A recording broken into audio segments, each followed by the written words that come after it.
Assalamualaikum warahmatullahi wabarakatuh. Kembali lagi di channel pembelajaran kita. Nah, pada pertemuan kali ini kita akan membahas yaitu tentang tema 5 subtema 4 ya.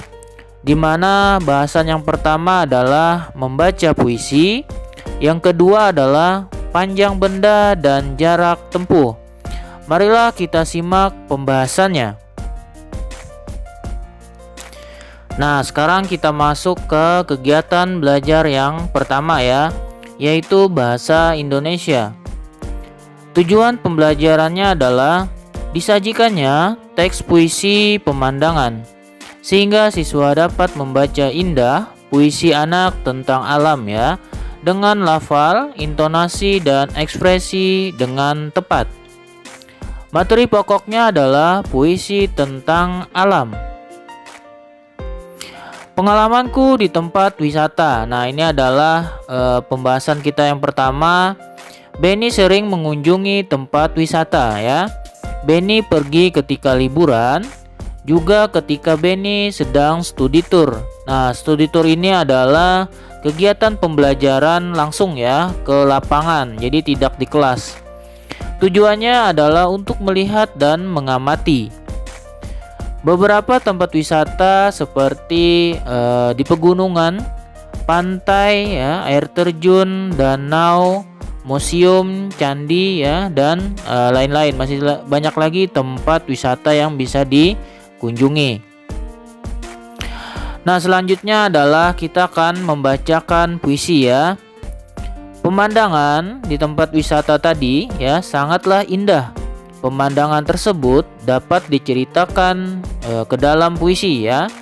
Nah, perhatikan puisi dengan judul pemandangan ya, yang akan dibacakan oleh teman kalian ini ya. Kita sama-sama membaca ya, bagaimana cara intonasi ya, ekspresi dalam membaca puisi. Memandang alam dari atas bukit, sejauh pandang melepaskan. Sungai tampak berliku, sawah hijau membentang, bagai permadani di kaki langit. Gunung menjulang, berpayung awan. Oh, indah pemandangan. Nah, selanjutnya puisi tentang alam ini yang dicontohkan teman kalian tadi itu adalah berisi tentang pemandangan alam ya, yang sangatlah indah. Alam harus selalu kita jaga dan kita rawat ya, agar tetap indah untuk dipandang ya, atau untuk dilihat. Kosakata yang bisa kita temukan yang memiliki arti pada puisi tadi ya, yang berjudul pemandangan, salah satunya yang pertama adalah pandang ya. Pandang itu artinya melihat atau memperhatikan. Yang kedua adalah berliku-liku ya, atau berliku itu artinya banyak belokannya atau tikungannya. Yang ketiga terbentang, artinya terbuka dan terlihat luas ya. Yang keempat adalah menjulang. Menjulang artinya terlihat sangat tinggi. Yang terakhir adalah indah ya, berarti enak untuk dilihat atau untuk dipandang. Sekarang kita masuk ke kegiatan belajar yang berikutnya, yaitu yang kedua ya, matematika. Tujuan pembelajarannya adalah dengan disajikannya cara memecahkan masalah sehari-hari tentang satuan panjang, sehingga siswa dapat menyajikan ya penyelesaian masalah sehari-hari tentang panjang dengan tepat. Materi pokoknya adalah panjang benda dan jarak tempuh. Yang pertama kita akan menentukan panjang beberapa benda. Nah, perhatikan botol bekas ya, itu berbeda-beda bentuknya. Ada yang botolnya tinggi ya, ada juga yang pendek ukurannya. Nah, perhatikan di layar, di sana ada dua botol ya. Tinggi botol bekas yang pertama itu adalah 26 cm. Sedangkan tinggi botol bekas yang kedua itu adalah 15 cm. Nah, kita akan menghitung nih berapakah tinggi botol keduanya apabila digabungkan ya. Caranya adalah tinggi botol itu sama dengan botol pertama ditambah dengan botol kedua ya. Yaitu tadi tingginya adalah 26 cm ditambah 15 cm. Nah, sama dengan 41 cm. Jadi tinggi kedua botol apabila kita gabungkan ya, tingginya adalah 41 cm. Nah, contoh lainnya di sini adalah ada dua buah kain ya, kepunyaannya si Benny. Ukuran kedua kainnya berbeda. Kain yang berwarna merah panjangnya 2 meter. Kain putih panjangnya 100 cm. Berapa meter panjang kain semuanya ya apabila digabungkan sama seperti botol tadi. Nah, karena di sini yang ditanya meter, maka kita ubah dulu kain yang berwarna putih tadi ya, yang panjangnya 100 cm sama dengan 1 meter.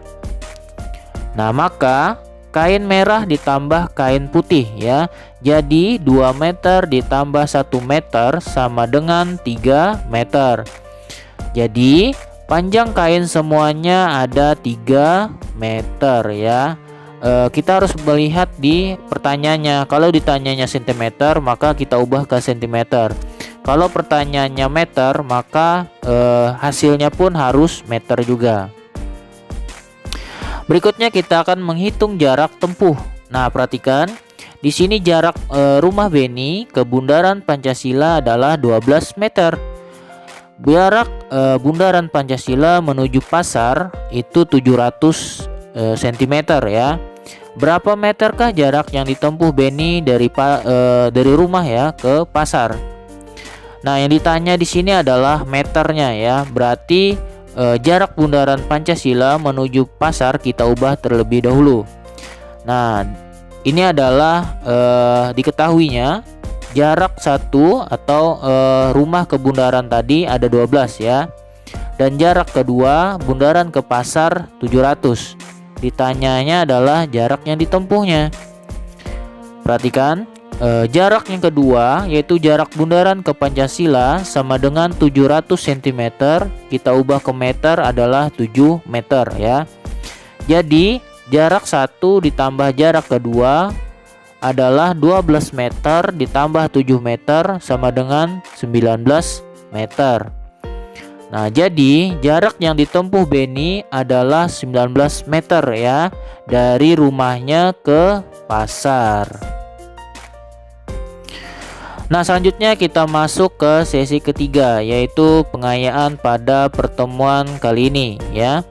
Yang pertama adalah kalian tuliskan tempat wisata yang pernah kamu datangi di mana ya.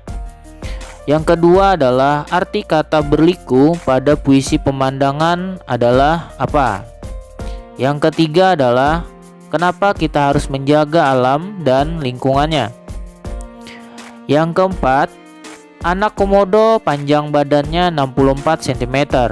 Ekornya 36 cm.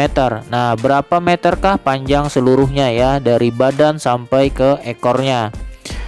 Yang kelima adalah Agus pergi ke rumah nenek berjarak 50 meter. Kemudian pergi ke warung 200 cm. Nah, jarak tempuh Agus dari rumah ya ke warung berapa ya? Nah, di sini ditanyanya adalah meter ya. Jadi kalian ubah yang mana dulu ya, yang harus diubah dan hasilnya berapa.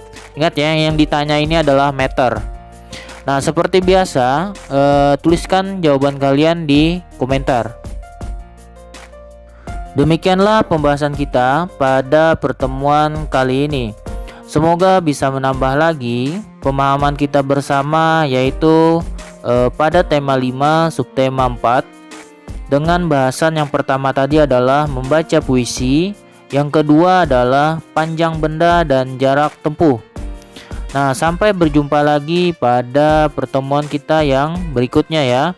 Wassalamualaikum warahmatullahi wabarakatuh.